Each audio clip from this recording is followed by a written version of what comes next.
A historic election in Texas. UT makes moves to address racial issues and how struggling black businesses can get a grant. The story's coming up.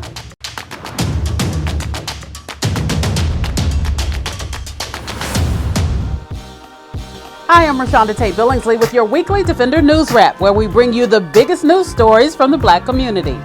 We know everything is bigger in Texas, but this is one area we don't want to thrive in. Coronavirus numbers are spiraling out of control. We're in double-digit daily death rates. Hospitals are nearing capacity. Cases are in the thousands, and folks still don't want to wear masks. Mayor Sylvester Turner wants a 2-week shutdown to recalibrate. The governor doesn't want to do that, but hasn't ruled it out either. Mask up, folks. Just mask up. It's not a cure, but it can help curb this madness.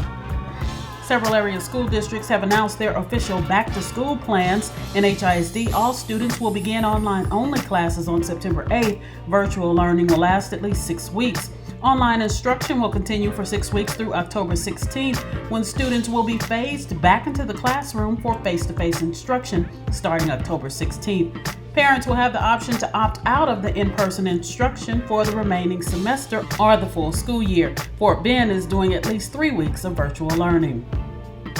The University of Texas has announced a series of steps intended to address the social injustices raised by black students. Last month, student athletes at the school said they would forego recruiting and donor events if campus and athletic leaders failed to implement their demands, which were aimed at supporting students of color. The university detailed a plan to increase black student recruitment and enrollment while addressing concerns posed by students about some of the university's names and symbols, and renaming the football field after legends Earl Campbell and Ricky Williams. Shout out to my alma mater for this important step.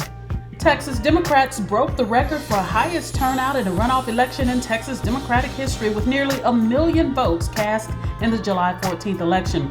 This breaks the runoff record of 1994's 746,000 runoff voters and is more than double the runoff turnout for the 2018 Democratic gubernatorial runoff. Now, Royce West fell short in his bid to defeat MJ Hager, and Harold Dutton won in the race for state rep against Jerry Davis. Make sure you check out this week's paper online and in your grocery store.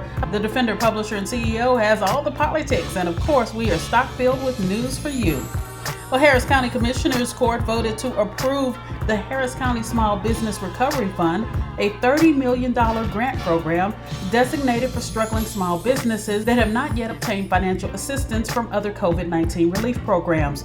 Through the program, eligible businesses may receive a grant of up to $25,000 to cover payroll costs, rent, and accounts payable, among other operating expenses. The program is open until Friday, July 24th at 3:30 p.m. Applications can be submitted online at harriscounty-sbrfund.org. Houston native and rapper Megan Thee Stallion is recovering after being shot during a recent incident in Los Angeles, California.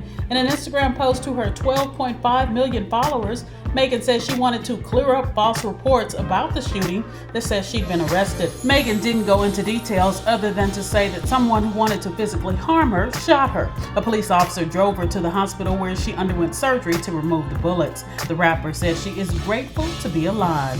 Get well soon. Well, it may be a minute before we get back into events full force, but there are lots of things to do virtually. Let us know about your virtual event so we can tell others. Email us at events@defendernetwork.com. It's a wrap. Make sure you're following us at Defender Network on Facebook, Instagram, and Twitter. And join us here next week for all your Defender highlights.